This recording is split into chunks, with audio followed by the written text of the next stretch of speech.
Hello friends, நம்ம short என்ன பார்க்க போகிறோம் அப்படின்னா, அனானிஸில் படிக்கிற நவம்பர் டிசம்பர் 2025 ஸ்டூடெண்ட்ஸ் உங்களோட ரிசல்ட் எப்போ அப்படின்னு சொல்லி நிறைய பேர் வந்து கேட்டுட்டு இருக்கீங்க. ஸோ அதை பற்றி நான் வீடியோ பண்ண வேணாம் தான் நினச்சேன். நிறைய பேர் வந்து கேட்டுட்டு இருந்தீங்க. ஸோ அது மட்டும் அவங்களா ஒரு டென்டேட்டிவ் டேட்ஸ் வந்து அதாவது February 13 to 15, 16, 17 எக்ஸ்டெண்ட் பண்ணிட்டே இருக்கீங்க. ஸோ நான் ஆல்ரெடி டென்டேட்டிவ் டேட்ஸ் வந்து சொல்லிட்டேன். அது என்னோட ஓன் ஒப்பீனியன். 4 வருஷம் எப்படி வந்து பப்ளிஷ் பண்ணியிருக்காங்க அப்படிங்கிறத வச்சு சொல்லியிருக்கேன். அதே மாதிரி உங்ககிட்ட ஏதாச்சும் டேட்ஸ் யாராவது சொல்கிறாங்கன்னா அவங்க எப்படி கம்பேர் பண்ணிருக்காங்க, இல்லை எப்படி வந்து கேட்டு தெரிஞ்சுக்கிட்டாங்க கன்ஃபார்ம் பண்ணிட்டு பாருங்கள்.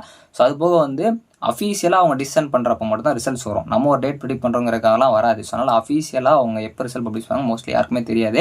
ஸோ அதனால் நீங்கள் செக் பண்ணுறதா இருந்தால் அஃபீஷியல் வெப்சைட்டை மட்டும் ஃபஸ்ட்டு கோ த்ரூ பண்ணுங்கள். ஸோ இப்போ ரிசல்ட் எப்போ வரும்னு கேட்டிங்கன்னா ஃபஸ்ட் இயர் பொறுத்த வரைக்கும் மோஸ்ட்லி நம்ம இந்த வீக் வெயிட் பண்ணி பார்க்கலாம். கண்டிப்பாக வருங்கிறதெல்லாம் கிடையாது.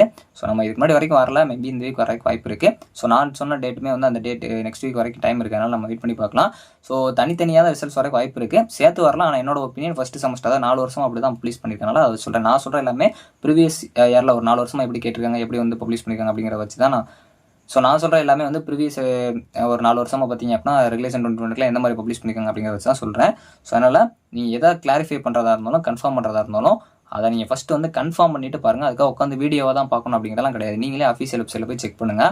அது வந்து உட்காந்து அதுக்கான செக் பண்ணாங்க. இந்த செமஸ்டரில் கான்சென்ட்ரேட் பண்ண பாருங்கள். நீங்கள் எக்ஸாம்ஸ் நல்லா தான் பண்ணியிருப்பேன், நல்ல ரிசல்ட்ஸ் தான் வரும். ஸோ ரிசல்ட்டுன்னு செக் பண்ணாமல் ரிசல்ட் எப்போ வரும் செக் பண்ணாமல் நீங்கள் வந்து நார்மலாக இருங்க. ரிசல்ட் வந்து நானே பப்ளிஷ் பண்ணுறேன். ஸோ இந்த மாதிரி ரிசல்ட் அப்டேட்டுன்னு பார்க்காம ரிசல்ட் வந்தால் பார்ப்போம் அப்படிங்கிற மாதிரி வெயிட் பண்ணுங்கள். ஏன்னா ரிசல்ட் வந்துருச்சுன்னா இனிமேல் உங்களால் மாற்றவும் முடியாது.